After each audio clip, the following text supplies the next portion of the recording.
रिश्ते में दूरी आ गई है, क्या करें? अगर तुम पास हो लेकिन कनेक्शन नहीं है तो ये डिस्टेंस खतरनाक है। रिश्तों में डिस्टेंस अचानक नहीं आता, वो धीरे धीरे बनता है। कम बात करना, कम इंटरेस्ट दिखाना, कम एफर्ट करना, और एक दिन तुम नोटिस करते हो सब बदल गया। लेकिन अच्छी बात यह है डिस्टेंस फिक्स हो सकता है। कैसे? पहला, स्मॉल एफर्ट्स वापस शुरू करो। बड़ी चीजें नहीं, छोटी चीजें।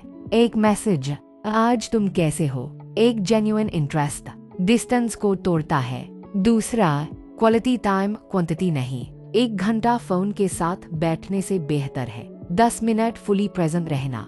तीसरा, ऑनेस्ट कन्वर्सेशन करो, अवॉइड मत करो। पूछो, हम पहले जैसे क्यों नहीं रहे?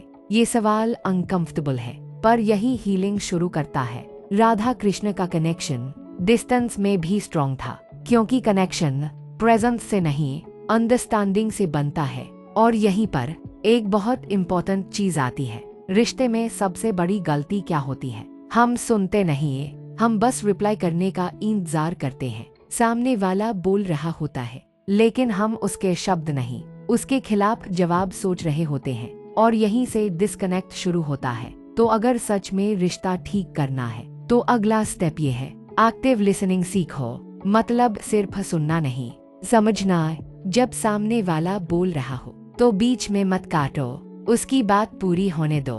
फिर 2 सेकंड रुककर सोचो वो क्या फील कर रहा था, क्योंकि हर बात के पीछे एक इमोशन होता है, और अगर तुम इमोशन पकड़ लोगे तो प्रॉब्लम आधी वही खत्म हो जाती है। दूसरी चीज, हर बात को पर्सनल मत लो।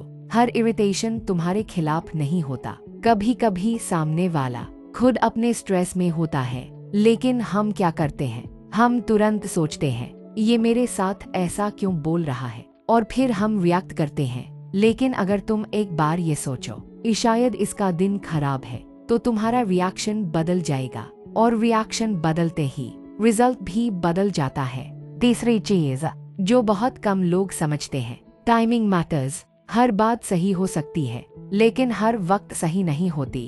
अगर सामने वाला ऑलरेडी इरिटेटेड है और तुम उसी वक्त सीरियस बात शुरू कर देते हो तो बात समझ में नहीं आएगी, बस बढ़ जाएगी। इसलिए सही समय चुनना सीखो। शांत मोमेंट में बात करो जहां दोनों सुनने के मूड में हो। और अब सबसे पावरफुल पॉइंट, रिश्ते में ईगो कम, एफर्ट ज्यादा रखो। हम अक्सर ये सोचते हैं पहले वो माफी मांगे, पहले वो आए, लेकिन ये सोच रिश्ते को धीरे धीरे खत्म कर देती है, क्योंकि दोनों वेट करते रहते हैं और दूरी बढ़ती जाती है। कभी कभी पहले स्टेप लेना हार नहीं होता, वो मैच्योरिटी होती है। और अगर तुम्हें अभी भी लगता है कि मैं ही क्यों हमेशा समझूं, तो एक बात याद रखना, रिश्ते बराबरी से चलते हैं, लेकिन कोई एक मचो बनता है तो ही बचते हैं। हर बार दोनों परफेक्ट नहीं होंगे, लेकिन अगर एक इंसान थोड़ा काम, थोड़ा समझदार रहे तो बहुत सी लड़ाइयाँ शुरू होने से पहले ही खत्म हो जाती हैं। और आखिर में, अगर तुम सच में किसी रिश्ते को बचाना चाहते हो तो खुद से ये सवाल पूछो, मैं सही होना चाहता हूँ या इस रिश्ते को सही रखना चाहता हूँ? क्योंकि दोनों साथ में हमेशा पॉसिबल नहीं होते।